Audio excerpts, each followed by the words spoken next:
কথা কয় না কেন? আমি আপনাদেরকে আজকে বলে যাই, ও বন্ধু, জুলুম করা এত বড় জঘন্য খারাপ।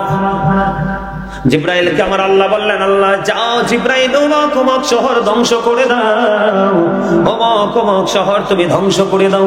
এই কথা বলার পরে বন্ধু জিব্রাইল গেলেন। হাদিস শরীফের মধ্যে আসছে, জিব্রাইল যাওয়ার পরে দেখলেন ওখানে অনেকজন আল্লাহ বলা লোক আছে, বুজুর্গ লোক আছে।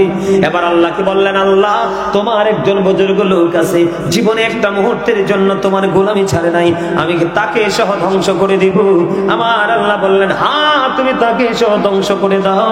তার কারণ হলো তার সামনে অনেক অন্যায় অপরাধ জুলুম হয়েছে, সে কোনোদিন প্রতিবাদ করে নাই। যিনি জুলুম করে এবং যিনি জুলুম সহ্য করে, দুইজনই সমান অপরাধী। বুঝেন নাই? আমাদের মধ্যে রহমত আসেনি নাই? কই আছে? খাইতে পারেন, মজা পান? আরে খাইয়া মজা পাননি? খাইলে পেট ভরেনি? তৃপ্তি আসেনি? খেতে পারবো না। এই রুটিটা বন্ধ লুকাইয়া রাখছে। কি রাখছে? রুটিটা বন্ধ লুকিয়ে রাখছে। লুকিয়ে রাখার পরে এবার বন্ধু তিনি সামনের দিকে অগ্রসর হলেন। অনেকগুলো ঘটনা। একজন কুষ্ঠরোগী দেখতে পেলেন। কুষ্ঠরোগী দেখার পরে ওই কুষ্ঠরোগীকে আল্লাহর নবী ঈসা রুহুল্লাহর হাতে একটা আশা ছিল, মানে লাঠি ছিল। লাঠি দিয়ে কি দিয়ে দিলেন? মেসেজ দিয়ে দিলেন। মেসেজ দিয়ে দেওয়ার পরে ওই কুষ্ঠরোগীর কুষ্ঠরোগটা ভালো হয়ে গেছে। জোরে জোরে কন্যা সুবহানাল্লাহ। ওয়াজটা বুঝেন? আল্লাহর নবী ঈসা রুহুল্লাহ যখন তিনি ওনার লাঠি দিয়ে ওই যে কুষ্ঠরোগীকে মেসেজ করে দিল, বন্ধু তার কুষ্ঠরোগটা ভালো হয়ে গেল। এই দৃশ্য দেখার পরে এবার ঈসা রুহুল্লাহ তার সঙ্গীকে ডাক দিয়ে বলে, সঙ্গী রে, তুমি তো দেখেছো আল্লাহ রাব্বুল আলামিন ওই কুষ্ঠরোগীর কুষ্ঠরোগটাকে ভালো করে দিয়েছে। তোমার কাছে যে একটা রুটি আছে, সেই রুটিটা কোথায়? তার মানে আল্লাহর নবী তারে বুঝাইতে চায়, আল্লাহর নবী আড়ালে যে সে লুকায় রাখছে। কি করেছে? লুকায় রাখছে। নবীরাই খবর জানে কি জানে না? আরো যারা বলেন, জানার পাওয়ার আছে না নাই? আল্লাহ সেই শক্তি দিছে কি দিছে না? আপনি আমি যেটা দেখি না, যেটা জানি না, যেটা বুঝি না, এটা আল্লাহর ওলিরা বুঝে। কারণ আপনার আবার আছে চর্ম চোখ খোলা। আল্লাহর প্রদত্ত নূরের জ্যোতিতে যারা বিরাজ করে, তাদের আছে অন্তরের চোখ দুইটা খোলা। আপনি আমি যেটা দেখি না, তারা সেটা দেখে। ঠিক কিনা বলেন? আল্লাহর নবীরা তো অনেক উপরে খেয়াল করেন। এবার তিনি বললেন, ওই কুষ্ঠরোগ আমার আল্লাহ ভালো করে দিয়েছে, তুমি বলো না তোমার আরেকটা রুটি কই? কই না না না নবী গো, আমার কাছে কোনো রুটি নেই। কই চলো সামনে চলো। এই করতে করতে তিনি সামনের দিকে গেলেন। যাওয়ার পরে বন্ধু অন্ধ লোক, কি লোক? অন্ধ লোক মানে কানা লোকের সাথে দেখা হলো। দেখা হওয়ার পরে তিনি বন্ধু কানা লোককে মেসেজ দিয়ে দিল। ওই কানা লোকের দৃষ্টি শক্তি ফিরে আসলো। আমার নবী ঈসা রুহুল্লাহ ডাক দিয়ে বলে, সঙ্গী তুমি দেখেছো আল্লাহ রাব্বুল আলামিন তার দৃষ্টি শক্তি ফিরিয়ে দিয়েছে, তুমি বলে দাও তোমার আরেকটা রুটি কই? কয় নাই নাই নাই নবী গো, আমার কাছে কোনো রুটি নেই। কই চলো সামনে চলো। এবার বন্ধু গেলেন। যাইতে যাইতে যাইতে যাইতে তিনি একটা ডেড বডি, মৃতদেহ দেখলেন। কি দেখলেন? মৃতদেহ দেখলেন। দেখার পরে এবার তিনি লাঠি দিয়ে মেসেজ করে দিলেন। দেওয়ার পরে কি হয়ে গেল? ওই মৃত লোকটা জিন্দা হয়ে গেল। আল্লাহর নবী একটা ডাক দিয়ে বলে, সঙ্গী তুমি দেখো আল্লাহ রাব্বুল আলামিন মৃত ব্যক্তিটাকে জিন্দা করে দিল, তুমি বলে দাও তোমার আরেকটা রুটি কই? কই না না না আমার কাছে কোনো রুটি নেই। অনেক ঘটনা আমি ছোট্ট দুই তিনটা বললাম। বলার পরে আবার বন্ধু ধীরে ধীরে ধীরে ধীরে সামনের দিকে গেলেন। যাওয়ার পরে একটা বৃক্ষের নিচে আল্লাহর নবী আশ্রয় বিশ্রামের জন্য বসলেন। বসার পরে ওনার মধ্যে তন্দ্রা চলে আসলো। তার মানে ঘুম ঘুম ভাব চলে যখন আসলো, এবার ওনার সঙ্গী মনে মনে চিন্তা করে, আল্লাহর নবী ঈসার লাঠির এত দাম, এই লাঠি আমি চুরি করব। নাউজুবিল্লাহ। কি করব? কথা কয় না? আরে ওয়াজে মজা আছে, শেষে বুঝবেন। কারণ আমি আরো কিছু আলোচনা করব, এই জন্য আমি আপনাদের সামনে ঘটনাটা তুলে ধরছি সহজে বোঝার জন্য। এবার কি করলেন? আল্লাহর নবী ঈসার ঘুম ঘুম ভাব উনি ধরেন ঘুমিয়ে গেল। এবার ওই সঙ্গী মনে মনে চিন্তা করে এই তো সুযোগ, আস্তে করে বন্ধু লাঠিটা নিয়ে এবার কি করলেন, পালিয়ে গেলেন। আল্লাহর নবী ঈসার ঘুম ভেঙে গেল। ঘুম ভাঙার পরে আবার চাইয়া দেখলেন ওই সঙ্গীও নাই, আল্লাহর নবীর লাঠিও নাই। দিদি এবার দৌড়ে চলে গেল ওনার সঙ্গী। সঙ্গী যখন চলে গেল বন্ধু, যাইতে যাইতে যাইতে যাইতে ওনার সঙ্গী দেখলেন অনেকগুলো মানুষ একত্রিত আছে। এতগুলো মানুষ এখানে কেন, এতগুলো মানুষ এখানে কেন? এবার ওই যে আল্লাহর নবীর হাতের লাঠি আছে, ওই পাওয়ার নিয়ে ঢুকলেন। ঢুইকা দেখে ওখানকার রাজার বেশি অবস্থা খারাপ। ডাক্তার কবিরাজ কোনো কিছুই বন্ধু কাজে আসে না। এবার কি করলেন, ডাক্তার কবিরাজে কোনো কাজে আসে না। এবার বন্ধু তিনি বললেন, কয় আমি তোমাদেরকে কি করব, তোমাদের রাজাকে ভালো করে দিব, তোমরা আমাকে স্বর্ণ মুদ্রা দিতে হবে। কি দিতে হবে? আরো জোরে কয় না, স্বর্ণ মুদ্রা দিতে হবে। এবার ওনার সঙ্গীরা বললেন, হ্যাঁ তুমি যদি আমার রাজাকে ভালো করে দিতে পারো তাহলে আমি কি করব, স্বর্ণ মুদ্রা দিব। এবার তিনি স্বর্ণ মুদ্রার লোভে কি করলেন, আল্লাহর নবী ঈসার লাঠি নিয়ে ওই রাজার গায়ে আঘাত করলো। রাজার গায়ে আঘাত করতে দেরি, রাজা মৃত্যুবরণ করতে দেরি হয় না। কি হইল, ঘটনা ফেস খাইছে কিনা কোন, আরে বড় করে কোন ফেস খাইছে কিনা? কি হলো, রাজারে কাজ করতে দেরি, রাজা মারা গেল। রাজা যখন ইন্তেকাল করলো, রাজা ইন্তেকাল করলো বন্ধু। এবার রাজা ইন্তেকাল করছে, তার প্রজার হুঁশ আসেনি। এবার সব মিল্লা ওরে ধরছে। ধরার পরে তারা তাৎক্ষণিক ভাবে ফায়সালা দিল, সেই খুনি হিসেবে তার সর্বোচ্চ সাজি হলো মৃত্যুদণ্ড। তার জন্য ফাঁসির মঞ্চ জোড়া রেডি হয়ে গেল। ওই দিক দিয়ে আল্লাহর নবী ঈসা রুহুল্লাহ ধীরে ধীরে ধীরে ধীরে সামনের দিকে আসলো। আয়েশা দেখে তার সঙ্গীর জন্য মৃত্যুর কাঠগড়া দাঁড়িয়ে আছে। আল্লাহু আকবার কয় না? আমার আল্লাহ বড় না? গেমটা দেখছেন নি কেমনে শুরু হইছে? কি হইছে?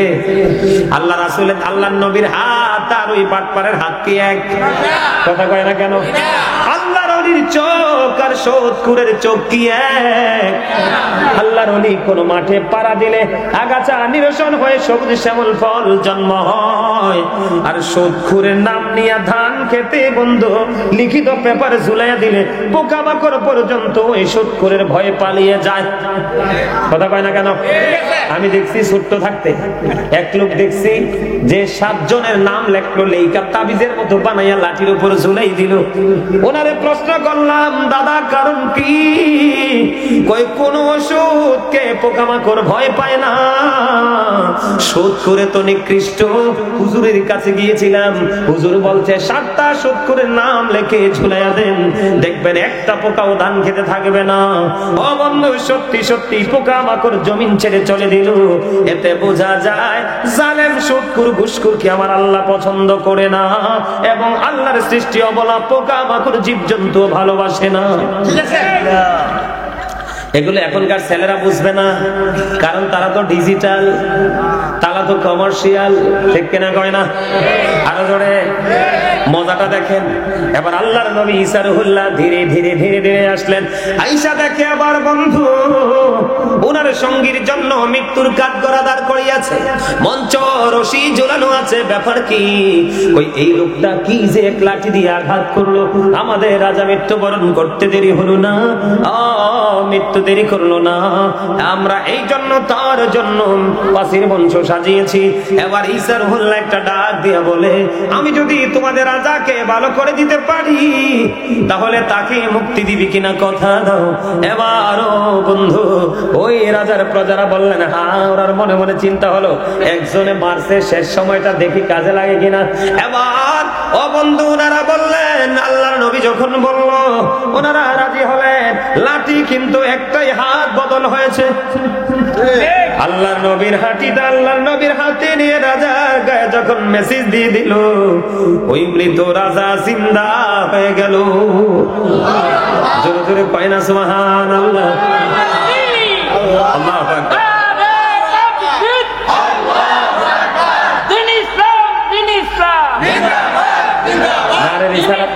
নারে রিসালাত কই গেল?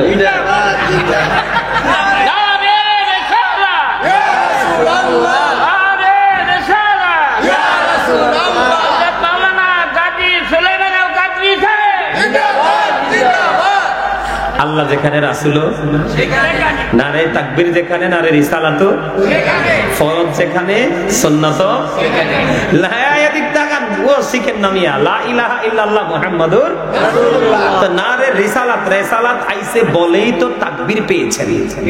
ওমা কথা কো বুঝে না? আরে নবী আইছে বলে তো আপনি সব পাইছে। তার মানে নারে তাকবীরের ধ্বনিটাও আমরা শিখছি রিসালাতের মাধ্যমে। কথা বলে না কেন? রিসালাত বাদ দেওয়া যাবে না। বাদ দিলে কি হবে? বেয়াদবি হবে না? আমার কথা কয় না? হবে না? আল্লাহ কয় আমি আল্লাহ, আমি প্রভুর প্রভুত্ব প্রকাশ করেছি আমি আমার হাবিবের মাধ্যমে। তো এটাই তো রিসালাত। আপনি এটা বাদ দিবেন, কিন্তু অস্বীকার করার সুযোগ আছে? এগুলো বুঝতে হবে। কবির গান দিয়ে যাক, সেদিকে চাই না, মনে করাই দিছি মুরব্বীরে। বেশি কিছু কইতে পারবো না তো, আমার আব্বার সাথে চলাফেরা। হ্যাঁ হ্যাঁ হ্যাঁ হ্যাঁ, এর লাগে এটা বাদ দিছি। সরল মাস যে তো বাদ দেয়, ঠিক না? আরো যারা বলেন আরে বাপরে বাপরে বাপ, অনেক মানুষ আছে এখনো হাসি দেন নাই, হার্ট অ্যাটাক করে মরবেন। ওমা এরপরে তো হাসে না। আল্লাহ রাসূল মানুষকে সুস্থ, দেহটাকে সুস্থ রাখার জন্য যে অপশন গুলো দিয়েছেন এর মধ্যে একটা হলো হাসি। নবীজি বলেছেন তোমরা মাঝে মাঝে হাসো, হাসলে তোমাদের হার্ট কি থাকবে? ফ্রি থাকবে। হার্ট যদি ফ্রি থাকে তোমার জীবনও ফ্রি। আর তুমি যদি গোমরামুখী হয়ে থাকো, ভার হয়ে থাকো, প্রেসার আসবে তোমার হার্টে। এই কারণে মানুষ স্ট্রোক করে মারা যায়। আগের যুগের মানুষের কিন্তু এইটা ছিলই না, শুনছেও না। আজকে কয়েক বছর এটা বাড়ছে। কারণ পারবো না, ভাই খাইয়ে লাই বাইরে দেয় না, ভাই খায় বোনকে দেয় না। এই ঈদের দিনও আমি ঈদের আনন্দ নাই, নিজেরটি নিজে রান্ধে নিজেরটি নিজে খায়। আর আমরা ছোট থাকতে দেখছি মারে মাই করতে এই করে এই করতে এই করে সেমাই খাইতে খেতে জাম জীবন শেষ। ঠিক কিনা বলে? আর কুরবানির ঈদের দিন তো রুটি আর গোস্ত, আরে খাইলে কি হয়েছে আরো খাও। আমি ছোট থাকতে দেখছি অনেকে 7 আপ পর্যন্ত কিনা দিছে, কয় খাইতে না পারলে এটা লগে দিয়ে খাও। এইগুলো ছিল জীবন। আর এখনকার এটা জীবন নেমিয়া মানুষ মইরা যায়, আর পরে সুদ খুব বাটপার হবল, সুদের ছাড়া টাকা দেয় না, হাওলাত দেয়, দিতে চায় না। ঠিক কেন বলে? এই ওয়াজটাই করতেছে, সুদ করে বইরা আছে গা। আচ্ছা এই ওয়াজটাই করতেছি, একটু মন দিয়ে শোনো। আরে বেটা বাসটি বাংলাদেশের বাস আসলে বাইরে তেন, কারণ সমাজ নষ্ট করে দিছে তো এই দুষ্ট মানুষগুলো। কথা কয় না কেন? প্রত্যেকটা ইমাম সাহেবের উচিত এই সুদখোরগুলোর বাড়িতে দাওয়াত দিলে, অসুখ হইলে দোয়া করতে নাই, জানাজা যেতে নাই। এরা আমার নবীর আদর্শকে কবর দিয়ে দিয়েছে। আর এই বাটপারগুলোর অত্যাচারে সমাজের দরিদ্র মানুষগুলো অতিষ্ঠ হয়ে গেছে। কথা কয় না কেন? এরা মনে করে গরিবরা মনে হয় আল্লাহর রাস্তায় সাহায্য চায়, কিন্তু বলধবল বুঝে না যে তাদের অর্থের মধ্যে গরিবদের হক এটা অটো এসে যায়, এটা আল্লাহর পক্ষ থেকে বাজেট। তোমার কাছে আম ধরছিলি শব্দে তোমার না, গরিবেরও আছে। কারণ আম ফলাও গাছ লাগাইছো ঠিকই, তুমি এটা তুমি উচিলা, কিন্তু ফল তো দিছে কে? আল্লাহ। তো আল্লাহ তো খুশি, গরিবদের সাইডটা দিয়া খাও না। এখন আগে আমরা দেখছি পুকুরে মাছ ফলাইলে আপনার পুকুরে ফোনা খাইছে পাখিরা টোকাইয়া, এখন এমন নেট দিয়া জাল দেয় পাখিনি। নাউজুবিল্লাহ কোন? আরো জোরে ভুল কইছি? প্রত্যেকটা সেক্টর নষ্ট করে ফেলছে। আমি ছোট্ট থাকতে আমার মামার বাড়ি গেলে নিজের মামার পুকুর তো মাছ ধরতাম, আরেকটা মামার পুকুর তো মাছ ধরতাম। বলতো না তো কিছু, বলতো এটা ভাগিনা, ধরতে থাকো, কতলা খাইবো ভাগিনা। আর এখন আপনার ভাগিনারে মারবো, ভাগিনার বাপেরও মারবো। কথা কন না কেন? এখন কি সেই ফ্রি মানসিকতা আমাদের মধ্যে আছে? এই শিক্ষা নেন ঈসানবীর জীবনী থেকে। আমি আরো আগে বহুত আগে ওয়াজটা করছিলাম। আজকে আপনাদের অবস্থা দেখে আইসা মনে করলাম যে এটা বলি, দেখি আপনাদের মধ্যে হেদায়েত এটা প্রভাব আসে কিনা। বন্ধুরে আমার, এবার আল্লাহর নবী ঈসা রুহুল্লাহ একটা লাঠি দিয়ে বন্ধু টাচ করতে দেরি রে। এবার ওই মৃত মানুষ জিন্দা হতে দেরি হলো না। এবার আল্লাহর নবী একটা ডাক দিয়ে বলল, সঙ্গী রে, তুই তো মৃত্যুর দুয়ারে চলে গেছিলি, আমার আল্লাহ তোরে মৃত্যুর দুয়ার থেকে বাঁচিয়ে দিয়েছে। তুমি বলে দাও তোমার আর একটা রুটি কই? সুবহানাল্লাহটা কেডা কইছে? তুমি তুমি বলছো? তুমি থ্যাংক ইউ, একদম জাগার লোকে মিলছে আলহামদুলিল্লাহ। এতে কিন্তু ভয় পেয়ে গেছে, এতে কিন্তু স্বীকার করতে হবে সুবহানাল্লাহ কইছে, আমি তো দেখে ফেলাইছি, কিন্তু এটা যে কত মধুর হয়েছে তো বোঝে নাই। ওই আপনারা যে বলেন না, এই একটা কথা বলতে হয়, আমার মা আমার নামটা খুব মহব্বত করে রাখছে সুলাইমান। বন্ধুরে আমার, হযরতে দাউদ আলাইহিস সালামের সন্তান ছিল একজন নবী, হযরতে সুলাইমান আলাইহিস সালাম, তিনি এমন একজন নবী ছিলেন, আমার আল্লাহ ওনাকে এমন একটা কুদরতি গাড়ি দিয়েছিল যেটার কোনো ড্রাইভার লাগতো না, যেটার কোনো তেল লাগতো না, যেটার কোনো মোবিল লাগতো না, যেটা বন্ধু কোনো ব্রেক লাগতো না, স্টার্টিং কোনো কিছুই লাগতো না, শুধু অনুমতি দিতে দেরি রে বন্ধু, এটা চলতে দেরি করতো না। আল্লাহর নবী বায়ুকে যদি বলতো, বায়ু তুমি আমার গাড়ি নিয়ে ওই গন্তব্যে যাও, বায়ু প্রস্তুত ছিল ওটাকে নিয়ে ঘুরতে। সুবহানাল্লাহ। তার এই ভীতিটা দেখে বন্ধু আমার একটাই ওয়াজটা মনে পড়ে গেল। এবার একদিন আল্লাহর নবীর সিংহাসন দেখলেন, ও বন্ধু বাতাস নিয়ে নিয়ে ঘুরে বেড়াচ্ছে, কোনো তেল লাগলো না, কোনো মোবিল লাগলো না, কোনো ড্রাইভার লাগলো না, কি আশ্চর্য নেয়ামতের এক গাড়ি, কি সিংহাসন। ওই কৃষক যখন এটা দৃশ্য দেখলো, দেখার পরে বলে দিল সুবহানাল্লাহ, সুবহানাল্লাহ। বলতে দেরি রে, আল্লাহর নবীর সিংহাসন আর সামনের দিকে যায় না, ধীরে ধীরে নিচের দিকে নামতে শুরু করলো। এখন আল্লাহর নবীর সিংহাসন যখন নিচের দিকে নামতে শুরু করলো, এবার ওই কৃষক দেখে ভয় পাইলেন, আহারে আল্লাহ আমি কি ভুল করেছি, আল্লাহর নবীর গাড়ি তো সামনে না যাই আমার দিকে আসতেছে। ওই কৃষক বন্ধু কি করলো, ও বন্ধু এই দৃশ্য দেখে কাজ পালায়া তার গন্তব্যের দিকে রওনা হলো। আল্লাহর নবী ঈসা রুহুল্লাহ, আল্লাহর নবী সুলাইমান আলাইহিস সালাম এবার কি করলেন, ওই কৃষককে ধাওয়া করলেন তার সাথে কথা বলার জন্য, কিন্তু সে ভয় পেয়ে গেল। সর্বশেষে আল্লাহর নবী প্রশ্ন করলেন, তুমি একটু আগে কি বলেছিলে? কয় আমার মনে নাই। সুবহানাল্লাহ কন্যা আরো জোরে। আমার স্বাস্থ্য ভাইদের অবস্থাটা এরকম হয়েছে, ভয় পেয়ে গেছে, কয় আমার মনে নাই। কয় মনে করে দেখো। ও বন্ধু বলার পরে আবার বলে, নবী গো আমি তো সুবহানাল্লাহ বলেছি।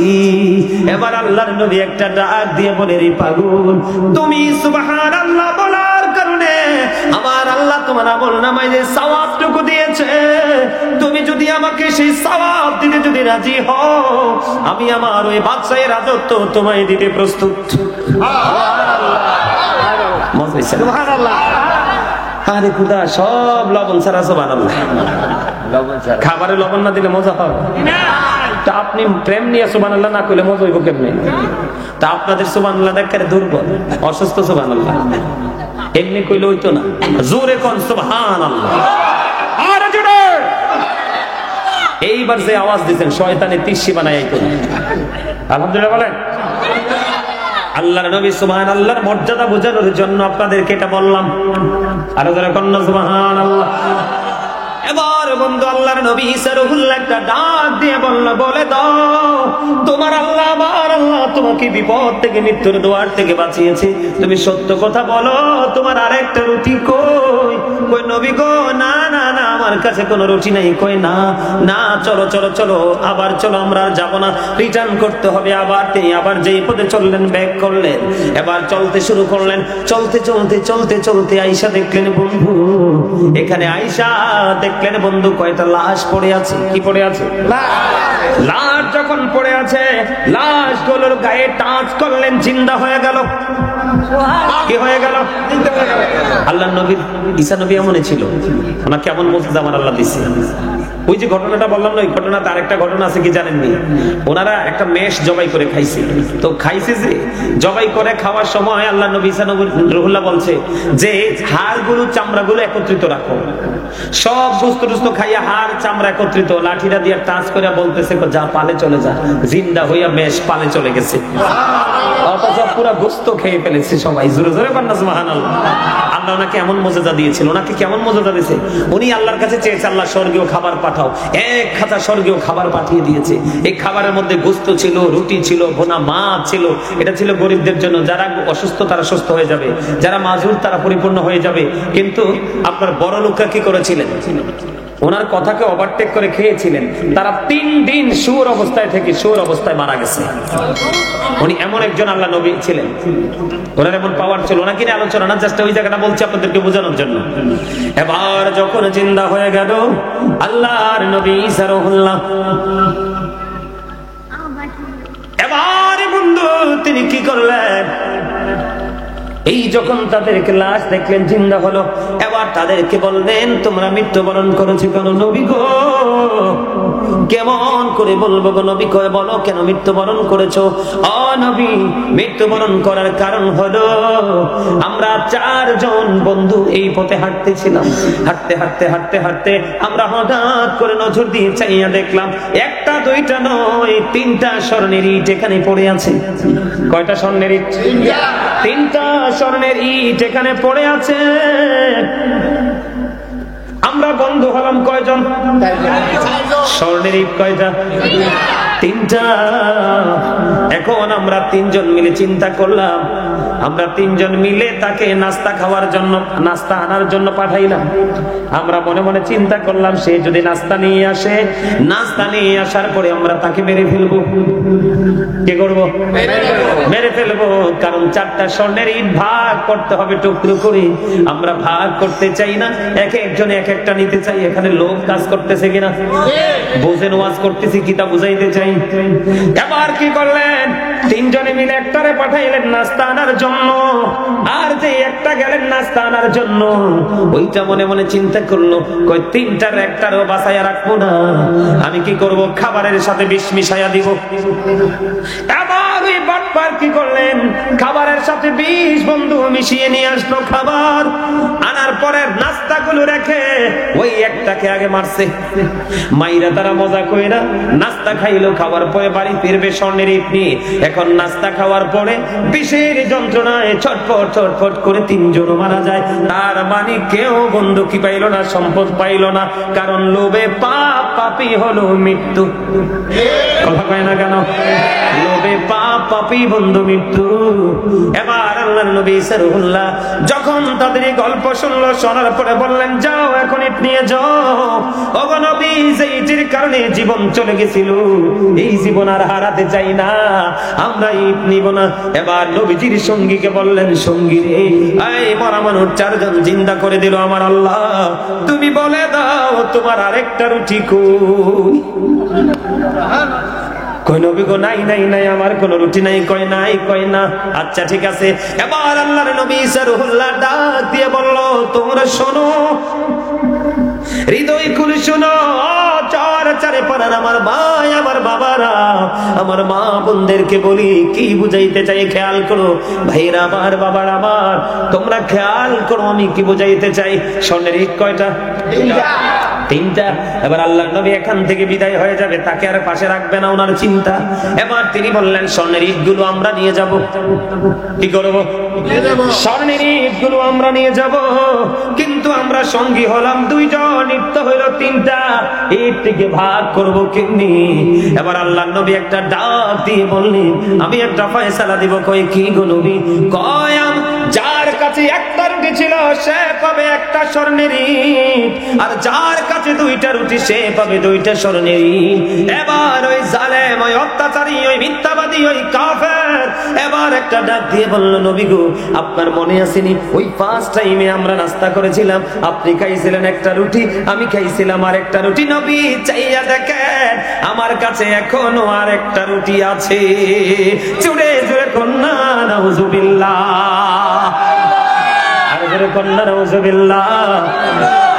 এতগুলো দৃশ্য তার সামনে তুলে ধরলো, বারবার বলছে নাই নাই নাই, কিছু নাই, কিছু নাই, রুটি নাই।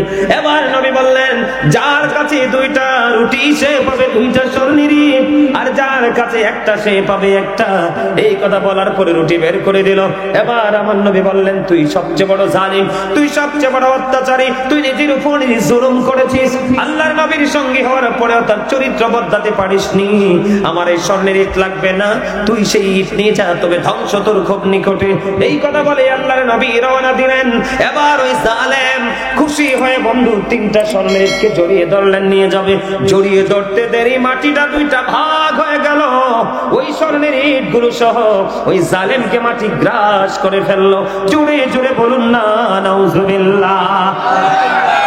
বুঝতে পারছেন নি আমার ওয়াজ? দেখবেন আপনি যখন বলবেন আপনার কাছে ভাই আমার কয়টা টাকা হাওলাত দাও, বাইরে হারামও নেই। কিন্তু আপনি যখন বলবেন কয়টা টাকা শোধ দেন, কইব কয় লাখ লাগবো। কথা কয় না কেন? এদের মধ্যে লোক ঢুকছেনি। কিছু মুরব্বী আছে চা দোকান, চাটা ফোলা 2টা বিদেশ থাকে, ছোদের ব্যবসা করে। চা দোকানদারের সাথে লেয়াজু কে কয় আমি তোরে বাড়াইয়া সারাইয়া চাটা খাওয়াবো, এটা করবো। কার বিপদ আছে এলাকায় খবর নিবি, বলবি টাকা আছে স্টাম্প দিয়ে সই দিয়ে নিব। আছে না নাই? এটা লোভে পড়ছে কিনা? সবচেয়ে বড় জঘন্য, সবচেয়ে বড় কথা হলো এই দুনিয়ার মানুষ অর্থের জন্য যেমন পাগল, তার 10 ভাগের 1 ভাগ যদি আমার আল্লাহর জন্য পাগল হতো, মনটারে বুঝাইতাম। কথা কয় না কেন? এখনকার মানুষ জুলুম করে বন্ধু টাকা উপার্জন করে। এই জন্য আমি আপনাদেরকে বলি, এই যে যারা আজকে মাহফিল বাদ দিয়ে আপনারা বাইরে ঘুরছেন, রাস্তাঘাটে ঘোরাফেরা করছেন, এই বসা দিয়ে আপনাদের কোনো লাভ হবে না বন্ধু। আপনি দুনিয়ার লোভে পড়েছেন, ওই স্বর্ণের ইটলার মতো, ঈসা নবীর সঙ্গীর মতো আপনি ধ্বংস হবেন। আমার আল্লাহ সূরা আলে ইমরানের 185 নম্বর আয়াতের শেষ অংশে বলেছেন, ওয়ামাল হায়াতুদ দুনিয়া ইল্লা মাতাউল গুরুর। এই দুনিয়ার জীবন, এই পৃথিবীর জীবন, এই দুনিয়ার হায়াত একটা ধোঁকা। বলছে কে? আল্লাহ। আরো জোরে কোন? আল্লাহ। ওই দেশে সর্বশেষে সত্য কথা বলে 3টা স্বর্ণের ইট জড়াই ধরলো, কিন্তু যাইতে পারলো না। ঠিক তেমনি ভাবে আপনারা পৃথিবীর লোভে পড়ে সন্তানের জন্য টাকা পয়সা বাড়ি গাড়ি দ্বন্দ্বলতের পাহাড় করে নিচ্ছেন। আমি আপনাদেরকে বলে দিই, হাফেজ সাহেব আমার পাশে আছে, আমার আল্লাহ কোরআন শরীফের 19 পারা সূরা শুআরা 88 নম্বর আয়াতে বলে দিয়েছেন, ইয়াউমা লা ইয়ানফাউ মালু ওয়ালা বানুন। আপনার ধন সম্পদ সন্তান সন্ততি কাল হাসরের দিন কোনো কাজে লাগবে না। ইটলার মতো ওইসিনি দশা। কথা কয় না কেন? কন্যা ওই যে উরুটি লুকাইয়া নবীর সাথে ধোকা দিছিনি, সর্বশেষ ধোকায় নিজেই পড়েছে। এই চরচারি পাড়ার গ্রামের মানুষগুলোকে বলবো, আলেমরা যেখানে আসে হয় ভালো নাই মন্দ, হয়তো খারাপ দিক নয়তো ভালো দিক, তুমি কোনো না কোনো বিষয় অ্যাক্টিভ হতে পারবা। কথা কয় না কেন? আমি আপনাদেরকে আজকে বলে যাই, ও বন্ধু, জুলুম করা এত বড় জঘন্য খারাপ। জিব্রাইলকে আমার আল্লাহ বললেন, আল্লাহ যাও জিব্রাইল অমুক অমুক শহর ধ্বংস করে দাও, অমুক অমুক শহর তুমি ধ্বংস করে দাও। এই কথা বলার পরে বন্ধু জিব্রাইল গেলেন। হাদিস শরীফের মধ্যে আসছে, জিব্রাইল যাওয়ার পরে দেখলেন ওখানে এমন একজন আল্লাহ বলা লোক আছে, বুজুর্গ লোক আছে। এবার আল্লাহকে বললেন, আল্লাহ তোমার একজন বুজুর্গ লোক আছে, জীবনে একটা মুহূর্তের জন্য তোমার গোলামি ছাড়ে নাই, আমি কি তাকে সহ ধ্বংস করে দিব? আমার আল্লাহ বললেন, হ্যাঁ তুমি তাকে সহ ধ্বংস করে দাও। তার কারণ হলো তার সামনে অনেক অন্যায় অপরাধ জুলুম হয়েছে, সে কোনোদিন প্রতিবাদ করে নাই। যিনি জুলুম করে এবং যিনি জুলুম সহ্য করে, দুইজনই সমান অপরাধী। বুঝেন নাই? আমাদের মধ্যে রহমত আসেনি নাই? কই আছে? খাইতে পারেন, মজা পান? আরে খাইয়া মজা পাননি? খাইলে পেট ভরেনি? তৃপ্তি আসেনি? গাছে মন মতো ফল ধরেনি? পেয়ারা কি গাছে পাকেনি? পাকলেও কি বালা থাকেনি? রহমত রয়েছে, আছে কই? যেটুকু আছে আছে, কিন্তু যেই পরিমাণে থাকার কথা সেটা নাই। এটার জন্য দায়ী কে? আমরা নিজেরা। কারা? আমরা নিজেরা। তার প্রমাণ আছে কোরআনে। দাউদ আলাইহিস সালামের জামানায়, কোন কথা বলেন না, দাউদ আলাইহিস সালামের জামানায় একটা জিনজির ছিল, কুদরতি জিনজির, আল্লাহর পক্ষ থেকে। জানেননি এটা? আলেমরা জানে। তো জিনজির যে ছিল, এটার পাওয়ার ছিল কি জানেননি? ধরেন আমাদের সমাজের মধ্যে কিছু দুষ্ট লোক থাকে না, তার কারণে কোনো ফয়সালা দেওয়া যায় না। তো তৎকালীন সময় আল্লাহ রাব্বুল আলামিন এই জিনজির দিয়েছিলেন ওই তৎকালীন সময় মানুষকে বাঁচানোর জন্য। কেমন? যে কেউ যদি অন্যায় করে ফয়সালা কোনো মতে দিতে পারতেছে না, সেই জিনজিরের চরিত্র ছিল যে কেউ যদি ভালো কাজ করত, সত্যবাদী হতো, সে হাত বাড়াইলে জিনজির ধরা দিত। সুবহানাল্লাহ বলেন না? আর সে মিথ্যাবাদী হতো, তাহলে হাজার চেষ্টা করে ডাকলেও জিনজির ধরা দিত। এটা একটা আধ্যাত্মিক পাওয়ার ছিল, এবং গজব আসার পূর্ব আশঙ্কা এটা থেকে জানতে পারা যাইত। এটার এমন এক পাওয়ার ছিল। একটা সময় শোনেন, ওয়াজ আমাদের অবস্থাটা বর্তমানে এমন হয়েছে, তো একটা সময় একজন লোক আমাদের দেশে অনেকে একজন আরেকজনের কাছে আমানত রাখে না, কথা বলে, রাখে কি রাখে না? রাখে। তৎকালীন সময় একজন আরেকজনের কাছে কিছু মূল্যবান মণিমুক্তা, হীরা, এগুলোতে তিনি কি করেছিলেন? আমানত রেখেছিলেন। কথা বুঝছেন? আমি আপনাদেরকে বুঝাইতে আসছি এবং বাঁচাইতে আসছি। তো তিনি কাছে একজনের কাছে তো রাখছে, তো বহুদিন হয়ে গেছে। তো যিনি মালের মালিক তিনি একদিন গেল যে আমার মালগুলো আমাকে দিয়ে দাও। কি করো? আমার মালগুলো আমাকে দিয়ে দাও। এবার বন্ধু যার কাছে মাল গচ্ছিত ছিল তিনি বললেন, না না না, তোমার কোনো মাল আমার কাছে নাই, কারণ তোমার মাল আমি তোমাকে অনেক আগেই ফেরত দিয়ে দিয়েছি। অনেক লম্বা ঘটনা, মূল জায়গাটা আপনাদেরকে তুলে ধরে বন্ধুরে আমার,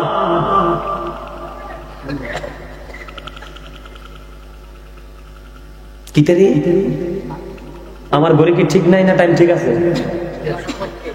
ও মামা, ঘড়িটা এত দুষ্ট হইলো কবে?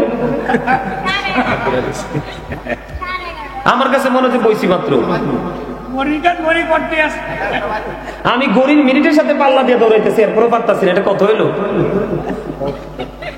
ওয়াজটা চলতো নি? আমাদেরকে শিখানোর জন্য, বোঝার। যুবক ভাইরা, তোমাদের কাছে ভালো লাগে?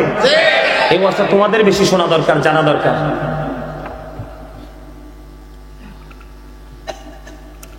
এবার কি করলেন বন্ধু, যিনি মালের মালিক তিনি বলতেছে তিনি তো মাল পায় নাই। যার কাছে মাল আছে তিনি বললেন, যার কাছে মাল আছে তিনি বললেন আমি তোমার মাল দিয়ে দিয়েছি, অথচ মালের কোনো হদিশ নাই। সর্বশেষে ওই জিঞ্জিরের কাছে গেল, অনেক মানুষ একত্রিত হয়ে গেল, ওই জিঞ্জিরের কাছে চলে গেল। জিঞ্জিরের কাছে চলে যাওয়ার পরে ওই ইশারা দিতেছে, মনু, মনু, বুঝে ইয়া তোমার ও ইয়া করতে আছে, ইশারা দিতে আছে, মনু তারে চলে যাও। মনু হইয়া ডিস্টার্ব। মনু তুমি একটা আমার কাছে যেই ভালো লাগে বরিশালের কথা, আর আপনারা বললে মুই কইতে আর বোমাস করতে আর মুই ইয়া পারি।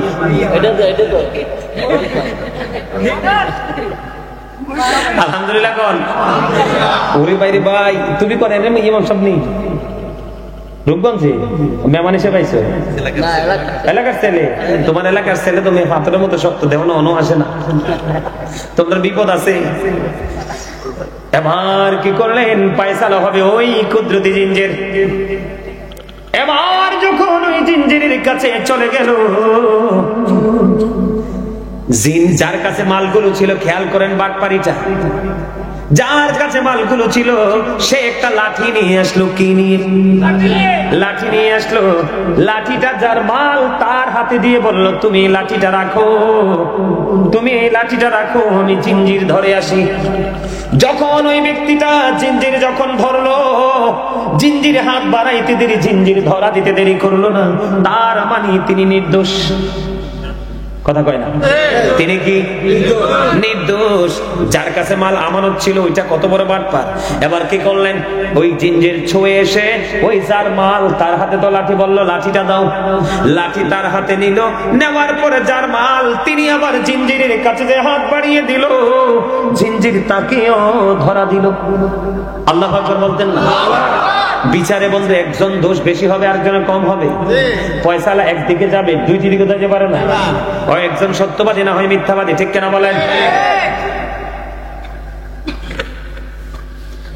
কত রকমের কাহিনী। কারণটা কি জানেন? ওই যে লাঠি, মূলত লাঠিটাই হলো রহস্য। কোনটা? ওই যে লাঠি, লাঠি রহস্য। মানুষ আশ্চর্য হয়ে গেল, এই উনিও সত্যবাদী, উনিও সত্যবাদী, তাইলে মাল গেল কই? পরের দিন সকালবেলা চাইয়া দেখে আল্লাহর কুদরতি জিঞ্জির আর না, এটা গায়েব হয়ে গেছে। মানুষের মধ্যে একটা মিশ্র প্রতিক্রিয়া দেখা দিল। কি দিল? মিশ্র একটা প্রতিক্রিয়া দেখা দিল। কি রে? হে বলতেছে আমি মাল পাই নাই, ও বলতেছে আমি মাল দিয়ে দিয়েছি। দুজনেরটাই সত্য, কারণ জিঞ্জির ধরা দিয়েছে, কিন্তু পরের দিন ঘুম ভাঙ্গার পরে চাইয়া দেখে আর জিঞ্জির নাই। মানুষের মধ্যে একটা বন্ধু বিচলিত মনোভাব তৈরি হলো। কারণ কি? কারণ কি? তারা গবেষণা করতে শুরু করলো। করতে করতে করতে করতে আবার খবর মিলল, ওই যে যার কাছে মাল ছিল, তার যে লাঠি ছিল, লাঠির মধ্যে সবগুলো মাল ঢুকাইয়া ওই যে মালের মালিকের কাছে দিছে, তুমি লাঠিটা রাখো, আমি ছুঁইয়া এসে নিয়ে যাব। তার মানে কিছু সময়ের জন্য মাল দিছে। এবার হাত ছুঁয়ে এসে বন্ধ মালিককে বলে, তোমার লাঠিটা দাও। মালিক তো জানে না এটার মধ্যে তার মাল। লাঠি ফেরত দিয়ে দিল। উনি ধরতে গেল, তার মানে জিঞ্জির ধরা দিল, কারণ সে তো মাল পায় নাই, এটাও সত্য হয়ে গেল। এই জন্য আমার আল্লাহ রাগ হয়ে ওই জাতিকে অভিশপ্ত করে রহমতের জিঞ্জির তুলে নিয়ে গেল। ঠিক বর্তমান সময়ের মুসলমানের অবস্থা হয়েছে এমন। আপনার আমার স্বভাবের কারণে আল্লাহ রহমত তুলে নিয়ে গেছে।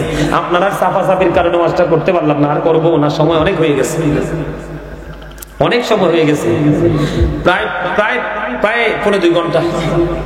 সময়টা কেমনে গেল রে? গরিটারে ধরে মাইর দেওয়া দরকার, কিন্তু গরিবে মাইর দিলে তার লাভ নাই। আমরা রাত্রিও তো হেঁটে এমনি চলতেছে, ঠিক কথা কয় না কেন?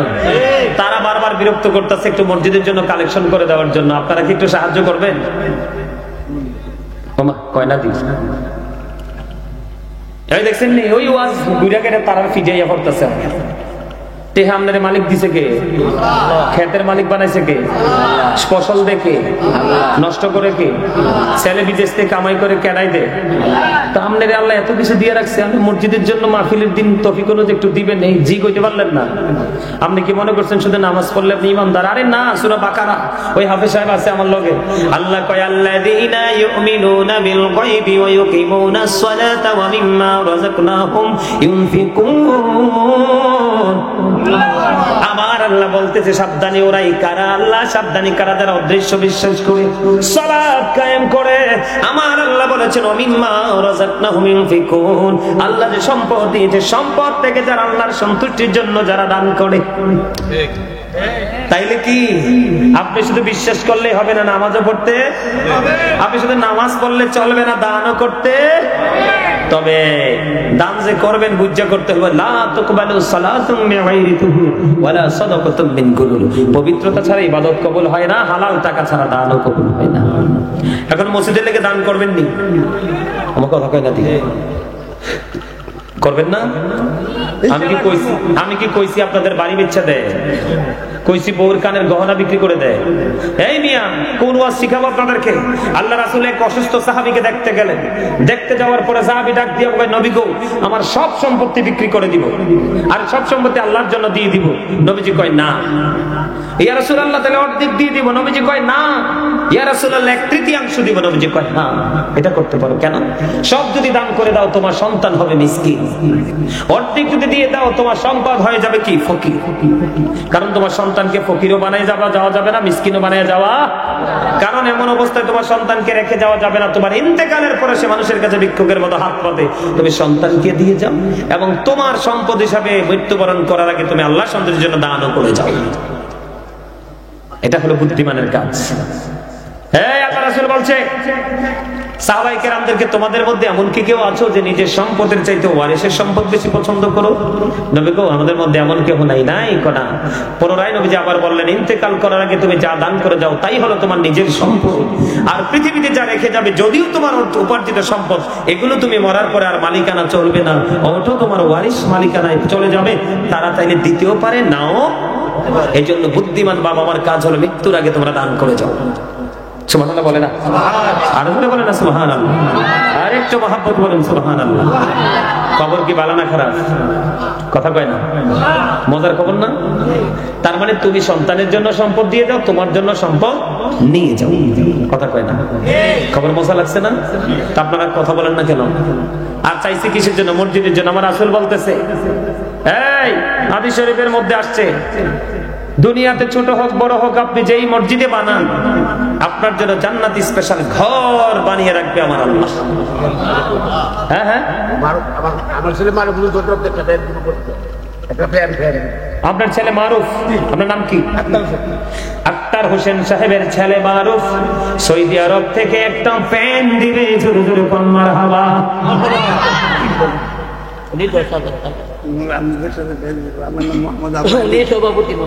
মসজিদের সভাপতি সাহেব আবু হানিফ, তিনি মসজিদের জন্য দিবেন 10,000 টাকা। মারহাবা।